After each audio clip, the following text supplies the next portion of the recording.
Traffic generation strategies. Category number 1, direct traffic to your link. The golden rule of online marketing is simple. To make money, you have to drive traffic and convert it. Follow the strategies listed below. This category of traffic basically means you buy traffic and you dump it directly to your affiliate link. You don't redirect. You don't create content with your affiliate link embedded in the content. Instead, you buy traffic and you pump it directly to your link. Facebook ads and Google ads. Two great examples of this category of traffic are Facebook ad buys and Google AdWords keyword buys. In the case of Facebook, you buy traffic directly to a link, you add a picture and a short description. You then target certain populations on Facebook and make certain guesses regarding interest profiles. On Google AdWords, you select keywords with a high level of intent involving your niche.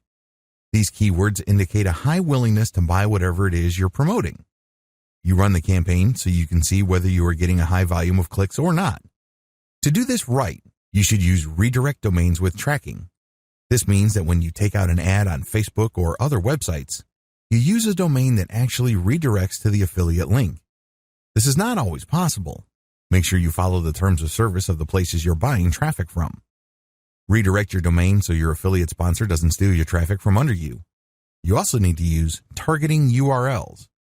These URLs are very sensitive to how people click your link. It would try to track the keyword that produced the click. It would also pay attention to the browser details of people clicking from Facebook. Whatever the case may be, when you use tracking URLs, you can make educated guesses as to which ad buys led to sales. Pro, you can get lots of traffic immediately. Con, you cannot launch a big-time campaign right out of the gate. Don't do that. You might end up spending tremendous amounts of money and then having very little to show for it. You need to run small tests and make a lot of minor adjustments until you can see which platforms produce traffic that actually converts. You can also modify the way you describe your link as well as other factors to maximize your click-through, and then after that, maximize conversions.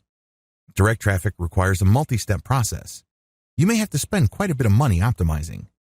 What makes this really problematic is that even after you've spent a lot of time, effort, and money, there's still no guarantee that you will generate a profit. Direct blogger or authority site outreach. Pay a blogger or an administrator of an authority website to publish your content. Your content has links in it. The link can go to a redirect domain, or it can go to an intermediary page, or it can go directly to your affiliate sponsor. You need to make sure that the blog or authority you're getting your content published on is in the same niche as the offer that you're promoting. Ask for a test buy. Negotiate your best price. It's crucial that you use a tracking URL for your affiliate link. Maybe you should tie it with a redirect domain so you can tell where your traffic is coming from. Buy more content placements from the places that send you the most conversions.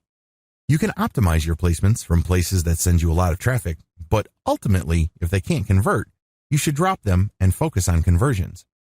Pro, the great thing about this approach is that you get relevant traffic. These are eyeballs that are directly interested in your niche. You also get to condition how they respond to your affiliate link. Your content can qualify them for the sale. Also, you may want to focus on getting them on your mailing list before you sell them affiliate products. Con, you probably would have to spend quite a bit of time and money experimenting with many different third-party publishers until you reach a handful that sends consistent sales. You also have to negotiate for the best pricing. Influencer outreach. On places like Instagram, Twitter, YouTube, and Facebook, there are influential users. These are people who run Facebook pages, or they are admins of Facebook groups. These are people who have their own YouTube video channels. Don't get hung up on the number of influencers' followers. Focus instead on how engaged and how loyal their followers are. Make sure that they share the same niche as you. Ask for a test buy and pay very little for the test publication of your context, text, link, photo, or video depending on platform, on their pages. Once the results are in and it turns out that these influencers can actually deliver traffic and conversions, you can start negotiating a best price for a long-term relationship. Pro, the big advantage of influencer outreach is you are reaching out to people who are already experts or authorities in certain niches. You end up piggybacking on their credibility and authority. Con, you may have to spend quite a bit of money running small tests with influencers until you identify personalities who can actually deliver results. The good news is that even if certain influencers charge a lot of money, If the ROI is there, they would be worth it. You have to do extensive research. To save time and effort, I would suggest that you hire a virtual assistant. There are so many influencers out there, you'll need help contacting them. Blogger or authority site outreach for mailing list building. With mailing list building blogger outreach, you are promoting your mailing list instead of trying to get content published. In other words, you're paying them to put your mailing list code on the content they publish. This can be a little bit tricky because some bloggers are very protective of their audience members. Others are very insecure or paranoid. Sharpen your negotiation skills. Pro, the great thing about this approach is that you get to source list members directly from your traffic source. In other words, there's no middle transition for the traffic. You get to leverage whatever credibility and authority your host has with their community. This can lead to higher conversion rates. Con, since you are advertising directly to these bloggers and authority site owners' community members, they can feel a little bit paranoid. Usually, they would increase the amount of money they're asking for. The workaround here is to contact as many different bloggers and authority site owners as you can and try to get the very best price. Compare deals, and if you have a huge starting base to begin with, chances are you would get a lot of good deals. Experiment with those good placements and pick the very best and stick with those.